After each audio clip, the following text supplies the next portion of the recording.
ऐसे आधार पर उन्होंने क्या कहा, ऐसी चीजों को रोकने के लिए कि अंग्रेजों के खिलाफ, हम अंग्रेजों के खिलाफ की बात करते हैं तो याद रखिएगा देश के खिलाफ कोई भी गतिविधि ना हो, इसलिए उन्होंने क्या लगा दिया, रॉलेट एक्ट। और इसमें बताया कि हम क्या करेंगे, संदेह के आधार पर, इसके आधार पर, संदेह के आधार पर, on the basis of doubt, doubt को रिगार्डेड करते हुए, डाउट ये सिर्फ क्या रहेगा, डाउट जो है, डाउट जो है के आधार पर हम क्या करेंगे। और फिर उसके बाद बोले कि जो है हमको कोई हमें को जो पकड़ते आता है तो हम उससे वारंट मांगते हैं। अगर मान लो हमको कोई पुलिस वाला पकड़ने आएगा तो हमसे क्या मांगेंगे, हमारे पास वारंट, कोर्ट का वारंट दिखाओ।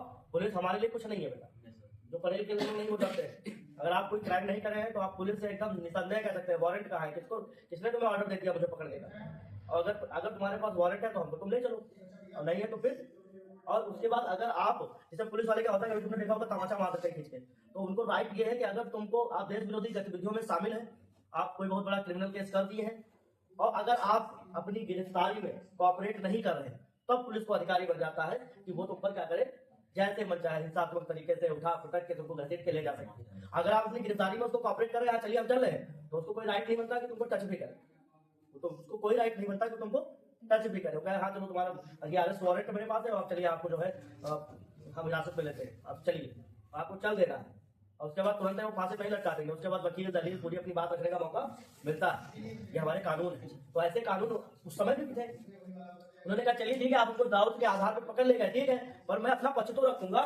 तो बोले ना, तुम कुछ नहीं रखोगे, ना वकील होगा, क्या रहेगा, ना वकील होगा, ना कोई दलील होगी, क्या होगी, दलील होगी, और ना कोई क्या होगा, ना वकील ना दलील, क्या था, दलील और अपील।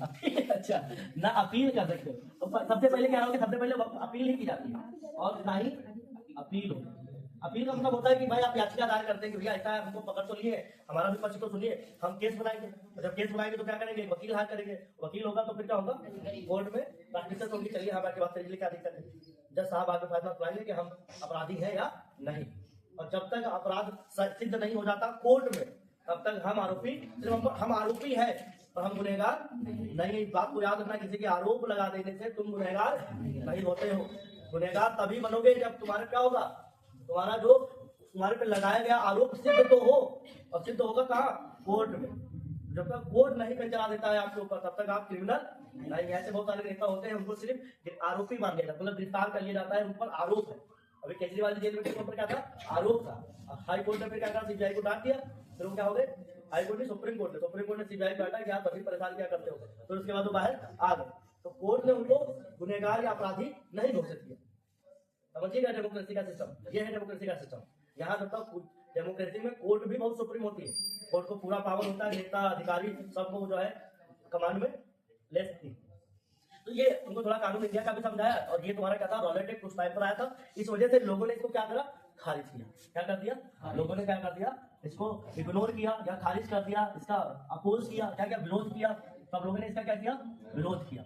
और इसी के टाइम के साथ साथ एक जो है बहुत बड़ी घटना हो जाती है, कहा कि जलियांवाला बाग कांड। क्या है, जलियांवाला बाग कांड। तो ये जलियांवाला बाग कांड जो है, ये भी कब है, 1919। अब कांड का होता है, महीना भी याद रखना चाहिए, कब ये कौन सा मंथ हुआ था, पूरी एग्जैक्ट डेट। हाँ, क्या है, 13 अप्रैल 1919।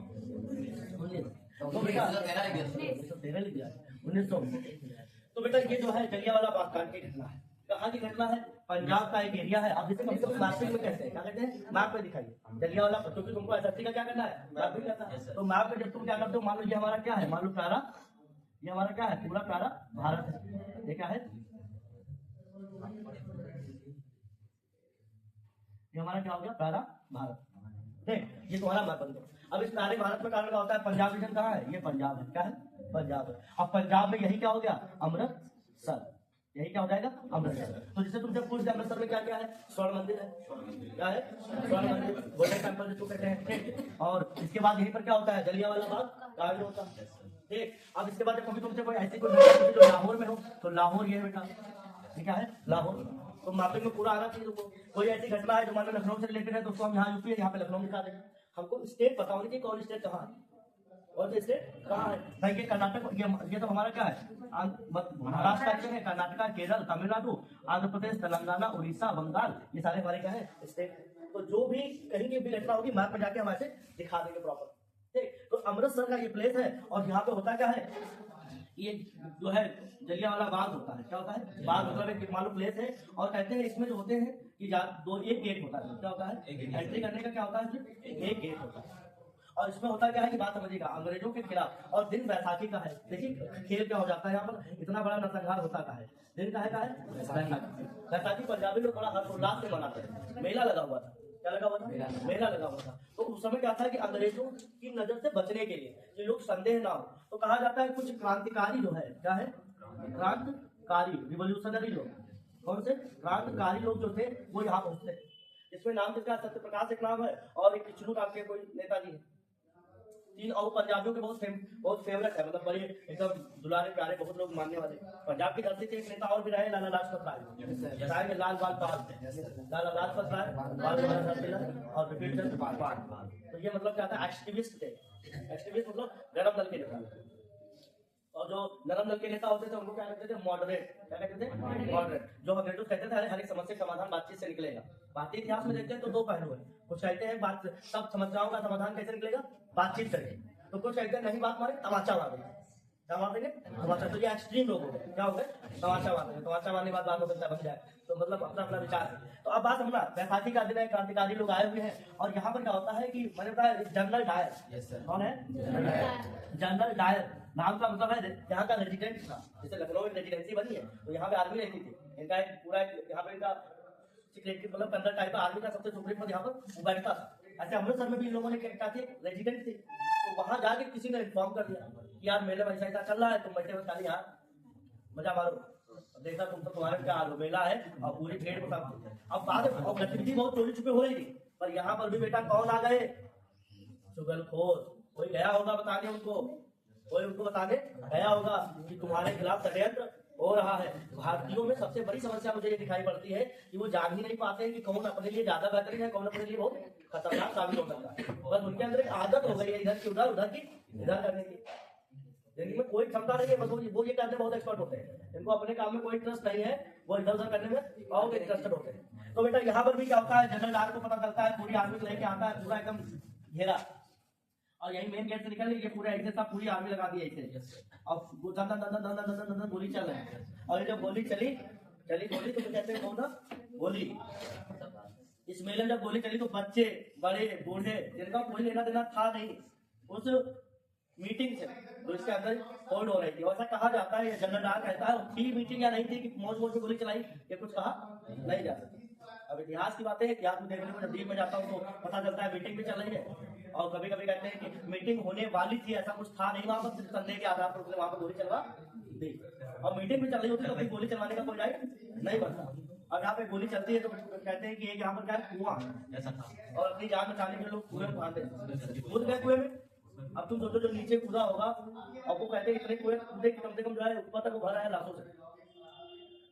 तो तुम सोचो कि जो क्या हाल होगा, एक ऊपर जब कूदा होगा तो ऐसे कूदते कूदते बहुत लोग मर गए होंगे। तो ये इतना भीषण नरसंहार था कि इसको देख के पूरा देश जो है हैरान था अंग्रेजों की। अब इसमें कारण क्या होगा, अब इस चीज को देख कर इंडिया में रिवोल्यूशनरी एक्टिविटी और बढ़ेगी। अभी तक कुछ थे मॉडरेट वाले, चलो बात से समस्या समाधान निकलेगा, बोले यार अब इनसे बात करो क्या, अतने जालिम लोग हैं, इनसे कोई बात करके कोई समस्या समाधान निकलेगा। तो युवा कोई होता वो गर्म हो गया, इसकी ऐसी तैसी ये मारते हैं। अब देखना इनको हम क्या बताते हैं। हमेशा याद रखना, हिंसा को बढ़ावा देती है। याद रखिएगा, हिंसा हमेशा हिंसा को बढ़ावा देती है। अगर आप हिंसात्मक रहेंगे तो सामने से भी आपको हिंसात्मक गतिविधियां मिलेगी। अब चलिए ठीक है, अच्छा हुआ क्या पूरी दुनिया में, अभी जैसे क्या होता है कभी कुछ हो जाता है हमारे इंडिया में तो सब बड़ी बड़ी जो पर्सनालिटी होती है वो कुछ ना कुछ बयान देती है। अभी आप ध्यान देखिएगा, कुछ भी होगा बड़ा सा तो हर एक व्यक्ति क्या करता है, बयान देता है। तो इसमें जो है कुछ बयान आए और गांधी जी ने जो है कैसर हिंद की उपाधि छोड़ दी। कैसर हिंद की जो उपाधि थी, इसकी उपाधि थी कैसर हिंद की उपाधि छोड़ दी। किसने छोड़ी? गांधी जी ने छोड़ दी। उसके बाद हुआ बेटा क्या कि एक और पूछा जाता है कि नाइटहुड, क्या थे? नाइटहुड की उपाधि किसके पास थी? रविंद्रनाथ टैगोर। किसके पास थी? रविंद्रनाथ टैगोर। तो टैगोर जी के पास क्या की उपाधि थी? रविंद्रनाथ टैगोर के पास जो है उपाधि थी नाइटहुड की। उन्होंने भी इसको क्या कर दिया, लीव कर दिया। इन दोनों लोगों ने इसकी उपाधि छोड़ दी और अंग्रेजों के खिलाफ जो है गहरा विरोध जताया कि यार तुमने जो है बहुत गलत किया। वहां तो बच्चे भी थे, उनका क्या मतलब, उस गतिविधि से क्या मतलब था? तुम गोली चला रहे थे, तुम अपने क्रांतिकारियों को रोड़े होते, ये कौन सा तरीका रहा? तुम गए मेरे गोली चला दिए, तो पहुंची है तुम्हारी, चलो तुम इंग्लैंड। तुमको इतिहास बहुत अच्छे से नहीं पता है बेटा, हिंदुस्तान पर कब्जा करवाने वाले को अंग्रेजों ने अतरा